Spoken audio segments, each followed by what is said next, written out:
Breakout रणनीतियां। एक समर्थन रेखा, फिर प्रतिरोध रेखा निर्धारित करना और उस क्षण की प्रतीक्षा करना जब कीमत अचानक टूट जाए।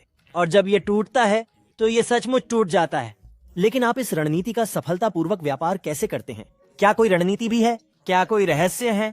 अच्छा हाँ, एक जोड़ा है और आपके लिए भाग्यशाली मैं उन्हें इस वीडियो में साझा करने जा रहा हूँ। आइए हम कोई भी समय बर्बाद न करें, आइए हम सीधे इस पर आते हैं। क्या ऐसा तुम्हारे साथ भी कभी हुआ है? आप अपनी समर्थन रेखा निर्धारित करें, आप अपनी प्रतिरोध रेखा निर्धारित करें और किसी ब्रेकआउट के घटित होने की प्रतीक्षा करें। एक बार जब आप देखते हैं कि कीमत अचानक आपके प्रतिरोध को तोड़ देती है तो आप बेहद उत्साहित होकर व्यापार में प्रवेश करते हैं, क्योंकि आप कीमत में भारी उछाल के लिए तैयार हैं। आप अपना पॉपकॉर्न लीजिए, बैठ जाइए, अपने मॉनिटर को देखिए। लेकिन फिर अचानक कीमत उलट जाती है और गिर जाती है। आप अपनी स्क्रीन पर घूरते रहते हैं, इस उलझन में कि अभी क्या हुआ और आपका पोर्टफोलियो खराब हो गया। खैर, मैं तुम्हें एक रहस्य सिखाने जा रहा हूँ ताकि तुम्हारे साथ ऐसा दोबारा कभी ना हो। तो पहला सवाल जो हमें खुद से पूछना चाहिए वह यह है कि ब्रेकआउट क्या है? खैर, एक ब्रेकआउट तब होता है जब आपके पास समर्थन और प्रतिरोध होता है, जहां दोनों के लिए कई प्रमुख अस्वीकृतियां होती हैं। वास्तविक ब्रेकआउट तब होता है जब कीमत उन प्रमुख स्तरों में से एक के माध्यम से बढ़ती है। और ध्यान दें कि जब कीमत में उछाल आता है तो क्या होता है? यह ऊपर उठने लगता है, जिससे यह बिंदु यहीं एक महान प्रवेश बिंदु बन जाता है। लेकिन सवाल यह है कि हम इस तरह की व्यवस्था कैसे खोजें जहां बाजार संभावित रूप से ब्रेकआउट कर सकता है? उत्तर है ब्रेकआउट पैटर्न। मुझे यकीन है कि आपने ये सब पहले देखा होगा, लेकिन ऐसे कई प्रमुख ब्रेकआउट पैटर्न हैं जिन्हें आपको अपने दिमाग में रखना चाहिए। और ट्रेडिंग, इसमें ध्वज, कील, पताका, त्रिकोण और आयत है। अब जो समस्या मैं बहुत से लोगों को देखता हूं वह यह है कि वे पैटर्न छवि में मौजूद सटीक मूल्य कार्रवाई की तलाश कर रहे हैं। यदि कभी हुआ तो कीमत शायद ही कभी सटीक पैटर्न की नकल करेगी। इसलिए आप छवि में होने वाली सटीक कीमत कार्रवाई की बिल्कुल तलाश नहीं कर रहे हैं। आप उन प्रमुख समर्थन और प्रतिरोध स्तरों की तलाश कर रहे हैं जो उस पैटर्न को बनाते हैं। अब ईमानदार होने के लिए इससे कोई फर्क नहीं पड़ता कि आपको कौन सा पैटर्न मिलता है। अरे, आपको पैटर्न के नाम भी याद रखने की जरूरत नहीं है। कुंजी, आपको इससे जो बात सीखनी है वह यह है कि इन सभी पैटर्न में कुछ न कुछ समानता है। मूल्य समेकनकर्ता दो प्रमुख स्तर बनाते हैं और अंततः टूट जाते हैं। इसलिए यहाँ हमें मूल्य में उतार चढ़ाव देखने को मिला, जो ऐसा लगता है जैसे इसमें समर्थन और प्रतिरोध के कई प्रमुख बिंदु हैं। जितने अधिक मुख्य बिंदु होंगे उतना बेहतर होगा। हम स्वीकार करते हैं कि ऐसा हो रहा है, इसलिए हम एक ध्वज पैटर्न बनाते हुए एक समर्थन और प्रतिरोध रेखा डालते हैं। अब तक सब ठीक है, लेकिन यही वह बिंदु है जहां लोग आमतौर पर गलती करते हैं। तो होता यह है कि लोग आमतौर पर प्रतीक्षा करते हैं। क्या कभी किसी भी दिशा में विस्फोट हुआ है? वो एक बार जब कोई कीमत को अपनी प्रतिरोध रेखा से टूटता हुआ देखता है तो वह तुरंत यही व्यापार में प्रवेश कर जाता है। लेकिन यह पता चला कि यह एक गलत ब्रेकआउट था और कीमत विपरीत दिशा में उलट गई। इस विशिष्ट व्यापारी को काफी अच्छी रकम का नुकसान हुआ होगा। मैं आपको यह दिखाने जा रहा हूं कि ऐसा होने से कैसे रोका जाए। इसलिए हम इस बात की अधिक संभावना के साथ आगे बढ़ते हैं कि कीमत उस दिशा में जाएगी जैसा हम चाहते हैं। पहली चीज जो हमें समझने की जरूरत है वह यह है कि मोमेंटम कैंडल्स किसे कहते हैं। मोमेंटम मोमबत्तियों के कई रूप हो सकते हैं, लेकिन आमतौर पर यह बड़ी बॉडी वाली एक बड़ी मोमबत्ती या तीन मध्यम आकार की मोमबत्तियां होती हैं जो सभी एक ही दिशा में जाती हैं। गति मोमबत्तियों के ये दो रूप वही होंगे जिनकी हम तलाश कर रहे हैं। मैं आपको एक उदाहरण दिखाता हूँ। तो इस उदाहरण में हमारे पास कई उच्चतर ऊंचाइयों का एक सेट है, इसलिए हमने यहीं एक प्रतिरोध स्तर निर्धारित किया है। फिर हमारे पास यहाँ एक प्रमुख समर्थन स्तर है, क्योंकि इस स्तर पर कीमत कई बार उलट गई है। और अब हम इंतजार करते हैं। हम एक बहुत अच्छे आकार की मोमबत्ती का रूप देखते हैं और फिर यह प्रतिरोध स्तर को तोड़ देती है। ये मोमेंटम कैंडल के लिए हमारी परिभाषा से मेल खाता है। समस्या यह है कि इसका केवल सिरा ही टूटा है, इसलिए हम इसे मोमेंटम कैंडल के रूप में नहीं गिन रहे हैं। इसे एक गति मोमबत्ती के रूप में गिनने में सक्षम होने के लिए शरीर के अधिकांश हिस्से को प्रतिरोध स्तर को पार करना होगा। यदि कोई अन्य हरी कैंडल इस तरह लाइन के बाहर दिखाई देती है तो हम इसे मोमेंटम कैंडल भी मानेंगे। लेकिन दुर्भाग्य से इसकी जगह एक लाल मोमबत्ती थी, इसलिए हमने सिग्नल को नजरअंदाज कर दिया। मैं आपको एक और उदाहरण दिखाता हूँ। तो यहाँ हमारा समर्थन है और प्रतिरोध स्तर। आप मूल्य चाल निर्धारित करें और एक सभ्य आकार की मोमबत्ती हमारे प्रतिरोध को तोड़ देती है। यह मोमेंटम कैंडल नहीं है क्योंकि इसकी बॉडी बड़ी नहीं है, इसलिए हम आगे की पुष्टि की प्रतीक्षा करते हैं।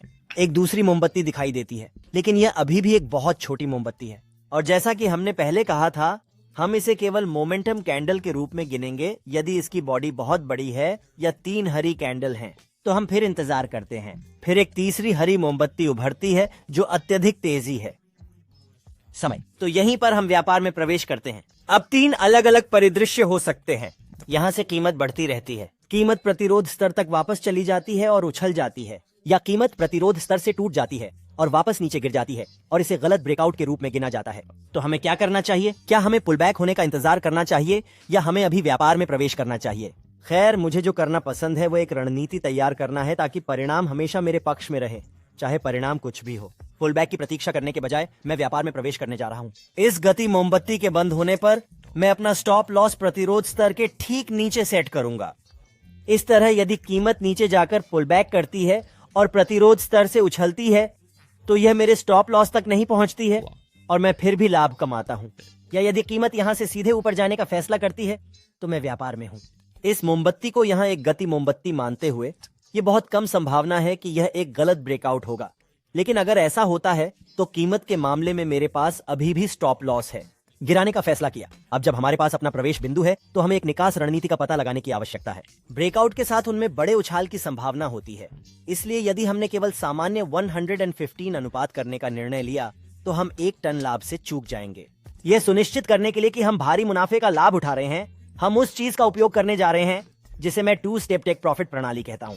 इस तरह से यह कार्य करता है। सबसे पहले आप अपना प्रवेश संकेत ढूंढें, फिर स्टॉप लॉस को प्रतिरोध रेखा के नीचे रखें, फिर हम अपनी लाभ लेने की रेखा निर्धारित करने जा रहे हैं 1.5 अनुपात पर। एक बार जब कीमत हमारे लाभ के निशान तक पहुंच जाती है तो हम लाभ के उस हिस्से की गारंटी के लिए अपने आधे शेयर बेच देते हैं। अन्य आधा भाग अधिक लाभ के लिए खेल में बना रहेगा। इसके बाद हम अपने स्टॉप लॉस को अपने पिछले टेक प्रॉफिट मार्क तक बढ़ा देंगे। फिर हमारा अगला टेक प्रॉफिट मार्क एक संकेतक द्वारा घोषित किया जाएगा। वह सूचक झूमर सूचक है।